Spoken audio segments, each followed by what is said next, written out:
Timeline, 5000 ans d'histoire, Richard Fremder. Bonjour à tous. 4 juillet 1776. Pour beaucoup, c'est la naissance des États-Unis. Une poignée d'hommes qui signent une déclaration historique, proclament leur indépendance et un nouveau pays apparaît, presque comme par magie. Alors l'image est belle, mais elle est largement trompeuse, parce que derrière cette date devenue mythique évidemment, se cache une réalité bien plus complexe. Rien, absolument rien, ne garantissait que les 13 colonies britanniques d'Amérique deviendraient un jour les États-Unis. Quelques mois auparavant, beaucoup de leurs dirigeants même espéraient encore rester fidèles à la couronne britannique. Benjamin Franklin lui-même croyait profondément à l'avenir de l'Empire. Quant à Londres, elle était persuadée que cette petite crise coloniale finirait, comme les précédentes, par rentrer dans l'ordre. Alors, qu'est-ce qui fait basculer l'histoire ?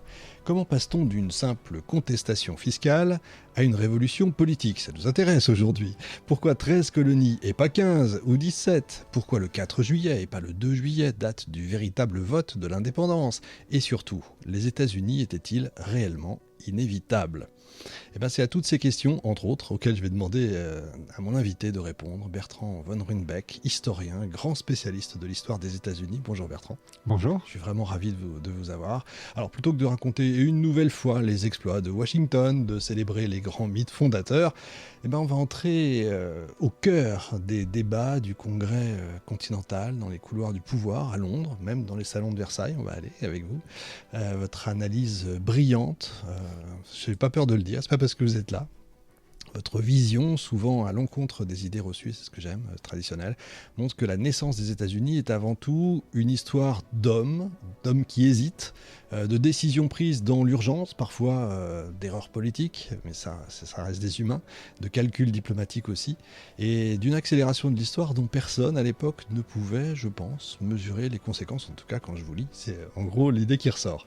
Dans cette émission, on va donc revivre ces quelques mois qui ont changé le destin de l'Amérique, mais aussi celui de l'Europe et puis finalement du monde occidental tout entier. Aujourd'hui, dans 5000 ans d'histoire, les États-Unis étaient-ils inévitables ?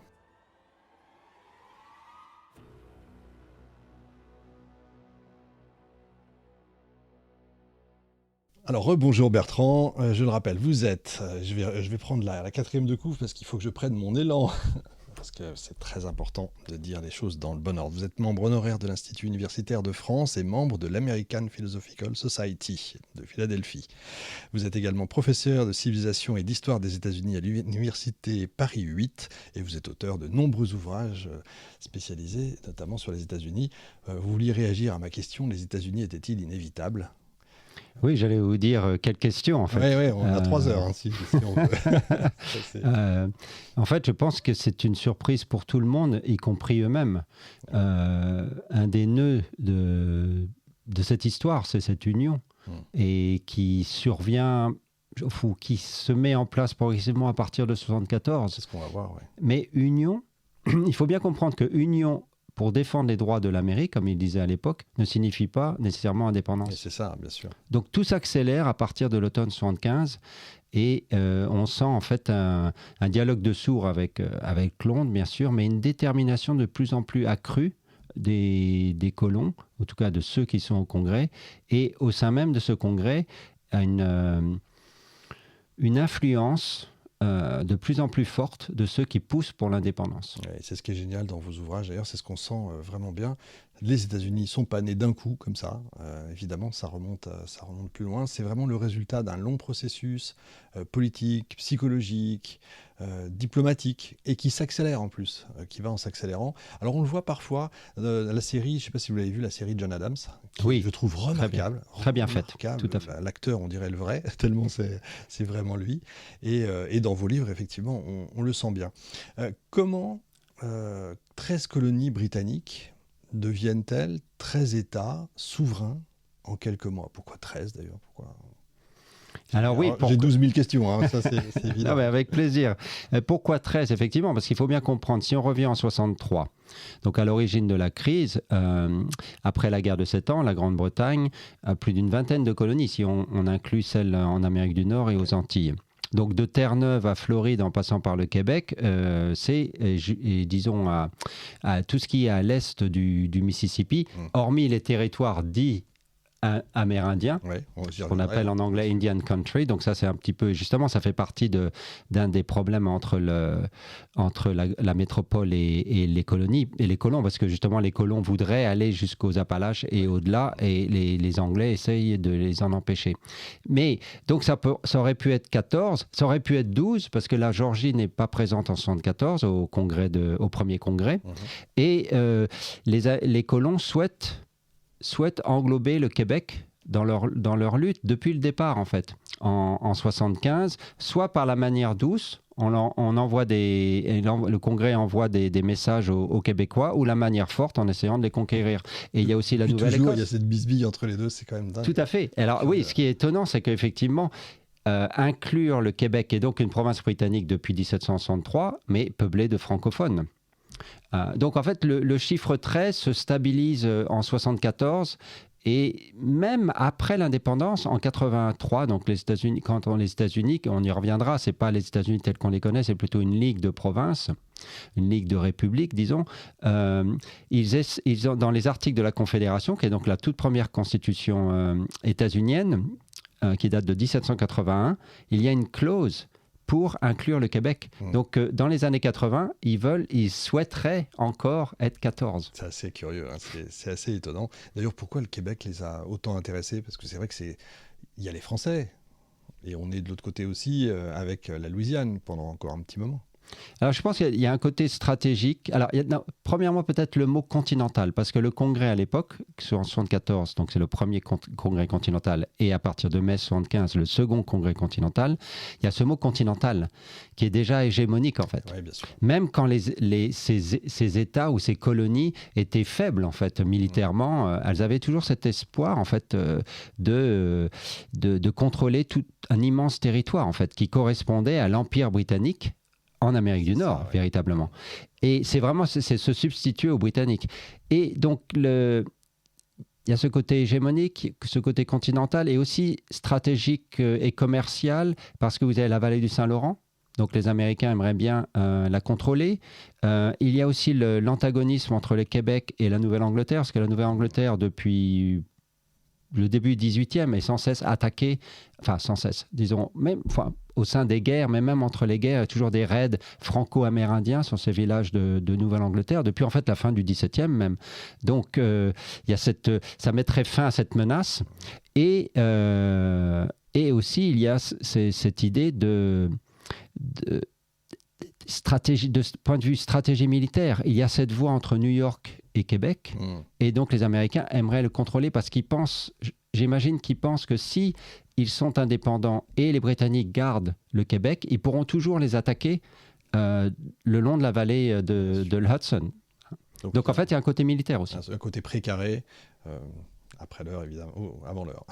Non, après l'heure, c'est ça. Au départ, ces colonies sont plutôt attachées à l'Empire britannique. Évidemment, c'est la maison mère, si j'ose dire. Il n'y a pas de raison que ça clash comme ça. Et puis, c'est des petites choses qui viennent vraiment petit à petit, j'allais dire, limer, scier le droit fondamental. Et tout part du droit fondamental des uns et des autres, en fait. Alors, effectivement, il y a beaucoup de quiproquos et de vexations de la part des colons américains. Il faut bien rétablir les choses. En 1763 et probablement jusqu'en 75, ils se sentent profondément britanniques. Donc, ils comprennent bien que l'Empire, ils doivent leur prospérité commerciale à l'Empire, donc à la Grande-Bretagne, puisque justement, la Grande-Bretagne les protège militairement, puisque bien sûr les colonies n'ont pas de marine, n'ont pas d'armée, enfin ils ont des milices, mais en fait c'est la guerre qui va en fait développer ce système de milices. Au départ, les milices, c'est juste pour contrôler des villes ou des villages, ou dans le sud, pour être là contre de potentielles révoltes d'esclaves, par exemple. Les milices servent à ça, principalement. Ou alors, éventuellement, des escarmouches avec les Espagnols ou les Français dans les colonies du Sud, donc contre les Espagnols en Floride et les Français en Louisiane. Mais ils sont profondément britanniques, et petit à petit, ils se sentent un peu méprisés par le pouvoir londonien.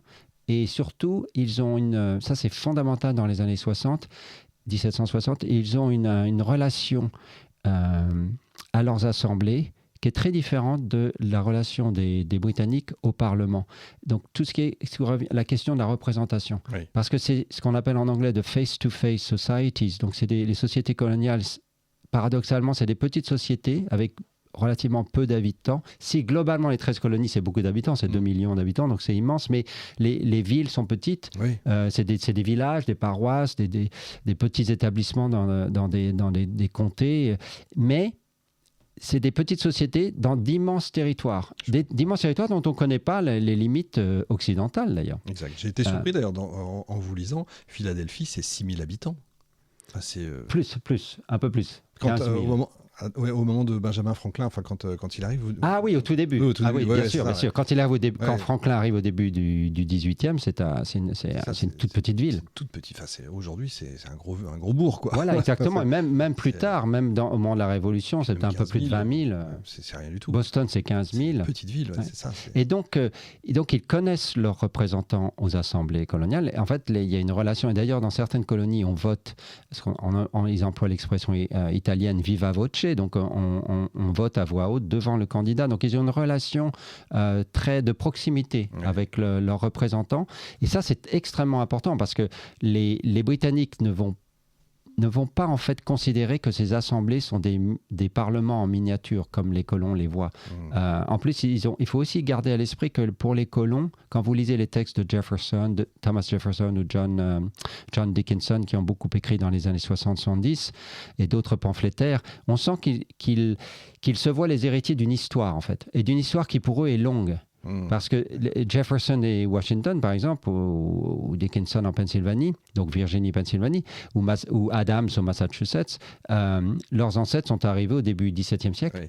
Donc ils ont 150 ans d'histoire derrière eux. Oui, c'est vrai. Et d'ailleurs, John Adams, j'ai fait une émission dessus, est très britannique.